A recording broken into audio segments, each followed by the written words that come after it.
शौहर जब 1 साल बाद मेरे करीब आया तो मेरी चीख निकल गई। मेरे शौहर के साथ 1 साल से लड़ाई चल रही थी। इस दौरान हम कभी एक दूसरे के करीब नहीं आए। लेकिन आज की रात। मेरा नाम आयशा है। मैं एक गरीब घराने से ताल्लुक़ रखती हूँ। मैं अपनी ज़िंदगी में बहुत खुश थी, लेकिन एक रात कुछ ऐसा हुआ कि मेरा शौहर मुझसे नाराज़ हो गया। ये इसी रात की बात है। रात के 10 बज चुके थे और मैं बेडरूम में बैठी बेचैनी से अपने शौहर का इंतज़ार कर रही थी। दिन भर की थकन के बावजूद नींद मुझसे कोसों दूर थी। सुबह हुई लड़ाई ने मेरे दिल में कई सवाल छोड़ दिए थे। झगड़े की वजह कुछ खास नहीं थी, लेकिन एक छोटी सी बात कब बड़ी बन जाए इसका अंदाज़ा नहीं होता। सुबह मैंने गुस्से में एक ऐसा लफ्ज़ कह दिया था जो शायद मुझे नहीं कहना चाहिए था। उनके चेहरे पर आई नाराज़ी ने मेरे दिल में हलचल मचा दी थी।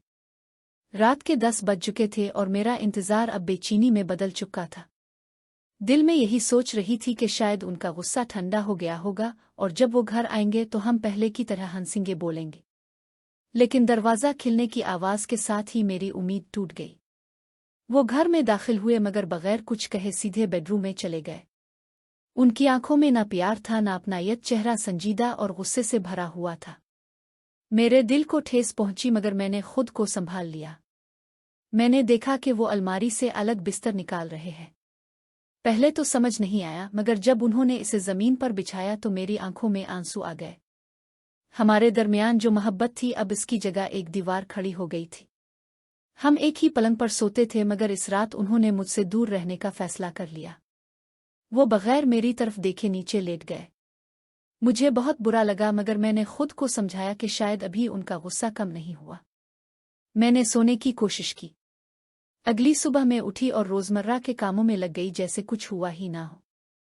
किचन में जाकर चाय बनाई, बच्ची अभी सो रही थी। नाश्ता बनाया, सफाई की, सब कुछ हमेशा की तरह किया, मगर दिल में बेचैनी बाकी थी। शाम को उम्मीद थी कि शायद वो आज मुझसे बात करेंगे, लेकिन रात को फिर वो ज़मीन पर ही सो गए। मेरा दिल टूट गया। कई दिनों से यही हो रहा था। वो मेरे पास होकर भी मुझसे दूर रहते। बात करते भी तो आवाज़ में सर्द महरी होती, जिससे मेरे दिल को और तकलीफ पहुंचती। मुझे समझ नहीं आ रहा था कि हमारे दरमियान ऐसा क्या हो गया है। क्या वो मुझसे मोहब्बत नहीं करते? मैंने हर कोशिश की मगर वो मुझसे दूर ही रहे। हमारे घर में हम 3 लोग थे, मैं, मेरे शौहर और हमारी एक छोटी बेटी।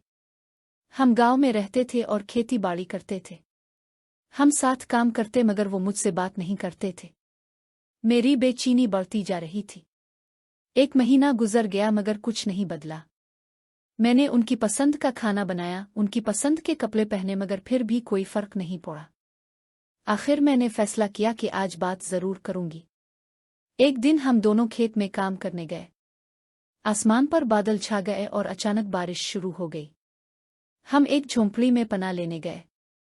डांसेस बढ़ गई और मेरे शौहर कांपने लगे। मैंने उनके हाथ अपने हाथों में लिए और उन्हें गर्म करने की कोशिश की। हमें रात वहीं गुजारनी पड़ी। मैंने उनका ख्याल रखा और आहिस्ता आहिस्ता हम दोनों के दरमियान दूरियां कम होने लगे। हम एक दूसरे के करीब आए और हमारे दरमियान की गलतफहमियां खत्म होने लगे। सुबह कब हुई हमें पता ही ना चला। उन्होंने मेरा हाथ पकड़ा और कहा, मुझे माफ़ कर दो, मैंने गलती की। और मैंने कहा, मेरे दिल में आपके लिए कोई नाराज़ी नहीं। इस लम्हे ऐसा लगा जैसे सब कुछ ठीक हो गया हो। इस दिन के बाद हमारा रिश्ता फिर से बेहतर हो गया। इस रात ने मुझे सिखाया कि रिश्ते मोहब्बत, एतमाद और एक दूसरे की देखभाल से कायम रहते हैं।